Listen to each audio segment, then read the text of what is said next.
The phone call came at 2:17 p.m. on a Tuesday. Michael Chen's hand trembled as he listened to his daughter's teacher explain that Emma had collapsed during gym class.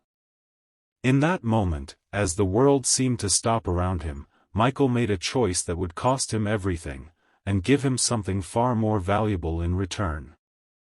Hey everyone, if this story touches your heart the way it did mine, please hit that like button and subscribe to the channel for more content that reminds us what truly matters in life.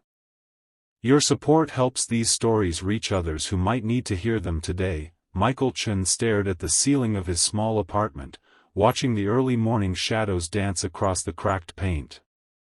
The alarm wouldn't ring for another 20 minutes, but sleep had abandoned him hours ago. Beside his bed, a framed photo caught the first rays of sunlight, himself and Emma, his 10-year-old daughter, laughing at the beach last summer. Before everything changed 6 months ago, Michael's wife Lisa had died after a brief, brutal battle with cancer. The medical bills had devoured their savings, leaving Michael to raise Emma alone while drowning in debt. His job as a warehouse supervisor at Pinnacle Logistics was the only thing keeping them afloat, barely.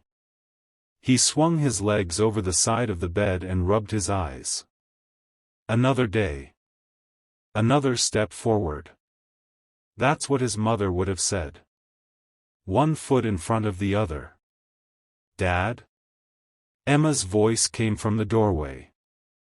She stood there in her oversized pajamas, her dark hair tangled from sleep. I don't feel good. Michael crossed the room and placed his hand on her forehead. Warm, but not alarmingly so. What hurts, sweetheart? My stomach. And I'm really tired. He checked the time. If he called in sick, it would be his third absence this month. His new manager, Davidson, had already given him a formal warning about his attendance. But Emma's eyes were glassy, her normally rosy cheeks pale. How about some toast and tea? If you're still feeling bad after breakfast, we'll think about staying home. Emma nodded weakly and shuffled toward the kitchen. Michael followed, his mind calculating the risk. He couldn't lose this job. Not now. Not when they were hanging on by a thread. By 7:30, Emma seemed better. Her color had returned, and she insisted she could go to school. Michael dropped her off with a lingering hug and a promise to pick her up at 3:30 sharp. As he watched her walk through the school doors, a knot of worry tightened in his chest. But he pushed it aside and drove to work, arriving just as the morning shift began. The warehouse was already humming with activity. Forklifts beeped as they reversed, conveyor belts whirred, and workers called to each other across the vast concrete floor. Michael clocked in and headed to his station, nodding to coworkers along the way. Chen. Davidson's voice cut through the noise. The manager stood by the shipping office, arms crossed. My office. Now. Michael's stomach dropped. He followed Davidson into the small glass-walled room that overlooked the warehouse floor. The Westfield order is 3 days behind, Davidson said without preamble. Corporate is breathing down my neck. I need you to stay late tonight. All hands on deck. Michael hesitated. I need to pick up my daughter at 3:30. Davidson's expression hardened. This isn't a request, Chen. We're all making sacrifices here. Find someone else to get her. There is no one else, Michael said quietly. It's just me and Emma now. Then figure it out. This is a critical account. I can't have people picking and choosing when they work based on personal issues. Personal issues. As if his daughter was a hobby he could set aside. Michael bit back the words that threatened to spill out. I'll see what I can do, he said instead. The morning crawled by. Michael texted his elderly neighbor, Mrs. Patel, who sometimes watched Emma after school. She responded that she had a doctor's appointment and couldn't help today. He tried 2 other parents from Emma's class, but neither could take her on such short notice. By lunchtime, Michael was resigned to staying late and having Emma wait at the school's after-hours program. He was composing a text to tell her when his phone rang. The school's number flashed on the screen. "Mr. Chen?" "This is Ms. Winters, Emma's teacher." The woman's voice was tense. "Emma collapsed during gym class. The nurse is with her now, but she's asking for you. She's conscious but very weak." Michael's heart hammered against his ribs. "I'll be right there." He rushed to Davidson's office, explained the situation in hurried sentences. The manager's face remained impassive. "We've talked about this, Chen." "The Westfield order." "My daughter is sick," Michael interrupted. "She collapsed. I have to go."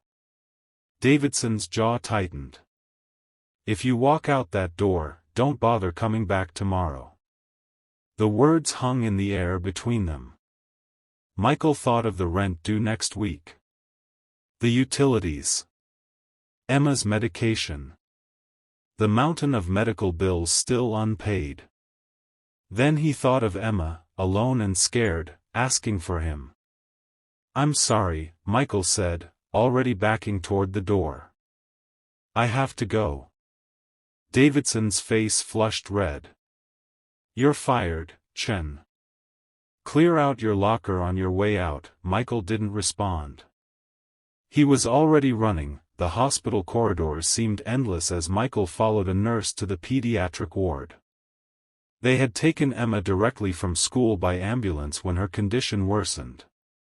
His mind raced with terrible possibilities. What if it was something serious?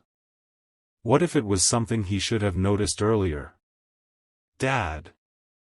Emma's voice, weak but relieved, broke through his thoughts as he entered the room. She looked tiny in the hospital bed, an 4 in her arm and monitors beeping steadily beside her. Michael rushed to her side, taking her small hand in his. "I'm here, sweetheart. I'm right here." A doctor entered a few minutes later, introducing herself as Dr. Reyes. "Emma is severely dehydrated and showing signs of exhaustion," she explained. "Her blood work indicates she's been fighting an infection." "Has she been ill recently?" Michael shook his head, guilt washing over him.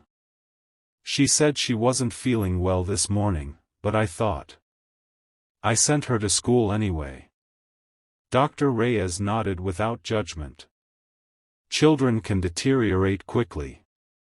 The good news is we caught this early. We'll keep her overnight for observation and fluids."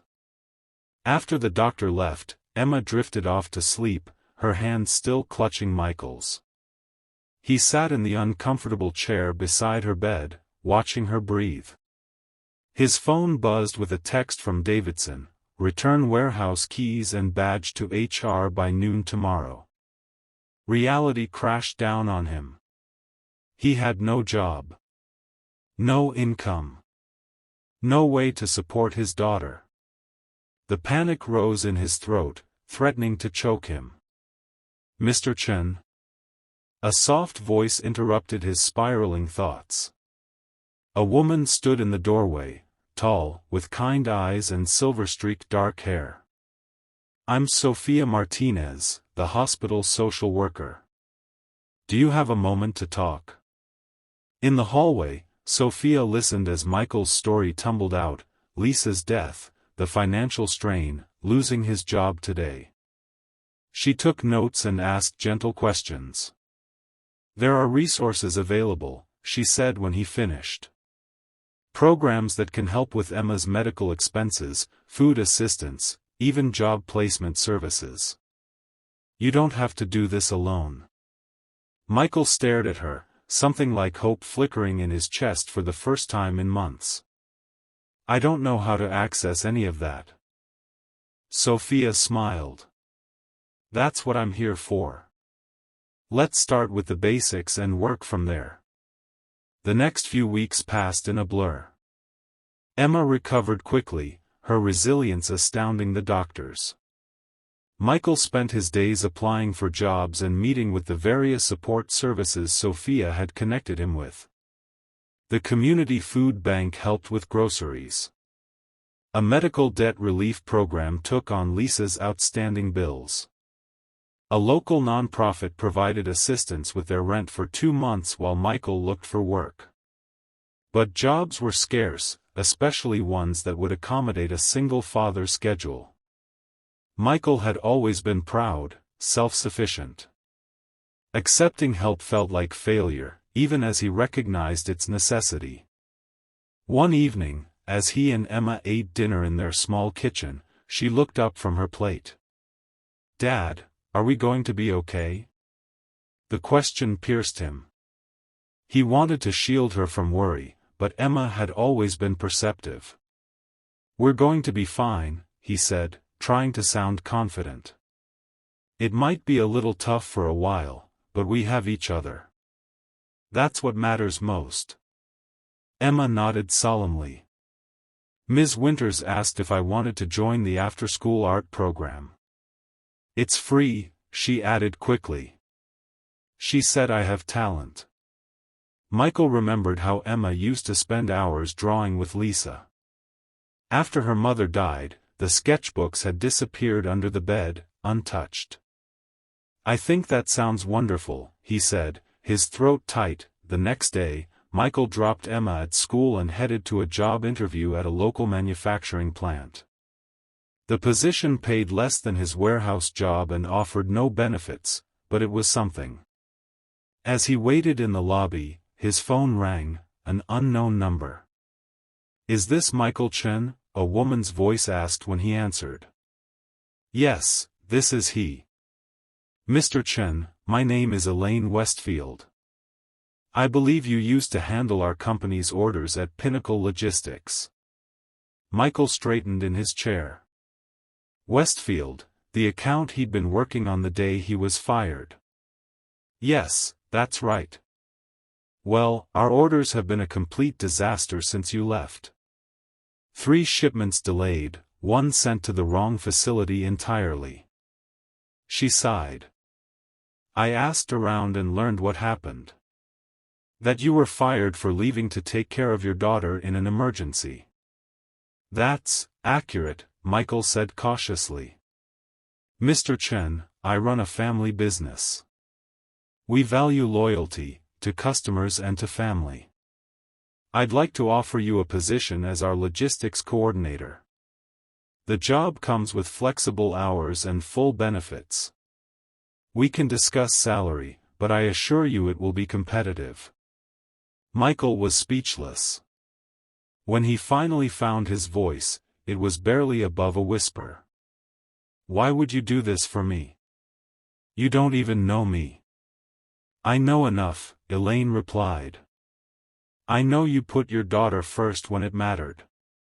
That tells me everything about your character. And frankly, I need someone who understands our shipping needs. It's good business." 3 months later, Michael sat on a bench in the park, watching Emma show her latest artwork to Sofia Martinez. The social worker had remained in their lives, becoming a friend and mentor to both of them. Nearby, Mrs. Patel chatted with other parents from Emma's school, part of the support network that had gradually formed around the Chen family. Michael's new job at Westfield Industries was everything Elaine had promised. The flexible schedule meant he could be there for Emma's school events and doctor appointments. The pay was better than his old position, and the work environment valued family commitments rather than punishing them. But the real change wasn't in their financial situation, though that had certainly improved. It was in Michael himself. The crisis had forced him to reach out, to accept help, to become part of a community. In losing his job, he had gained something he hadn't realized he was missing: connection. Emma ran over, her face flushed with excitement. "Dad! Sophia says there's an art show at the community center next month. She thinks I should enter some of my drawings." Michael pulled her into a hug. "That's amazing, sweetheart. I'm so proud of you." Over Emma's shoulder, he caught Sophia's eye. She smiled and gave him a thumbs up. Later that evening, as Michael tucked Emma into bed, she asked, "Are you still sad about losing your old job?" Michael considered the question. "No," he said honestly. "That job wasn't right for us. Sometimes losing something makes room for something better." Emma nodded wisely. "Like how we lost Mom, but then found all these new friends to help us." Michael's breath caught. "Your mom would be so proud of you, Emma. So proud of how brave you've been. She'd be proud of you too, Dad." Emma's eyes were already drifting closed. For being brave enough to ask for help. As Michael turned out the light, he realized Emma was right. In that moment when he'd chosen his daughter over his job, he hadn't just been acting out of love, he'd been acting out of courage. The courage to admit he couldn't do it all alone. The courage to put what truly mattered first. He had lost a job for one day off. But he had gained a community, a better future for his daughter, and the knowledge that even in their darkest moments, they were never truly alone. Some lessons, it turned out, were worth far more than a steady paycheck. And as he looked at the peaceful face of his sleeping daughter, Michael knew with absolute certainty that he'd make the same choice again.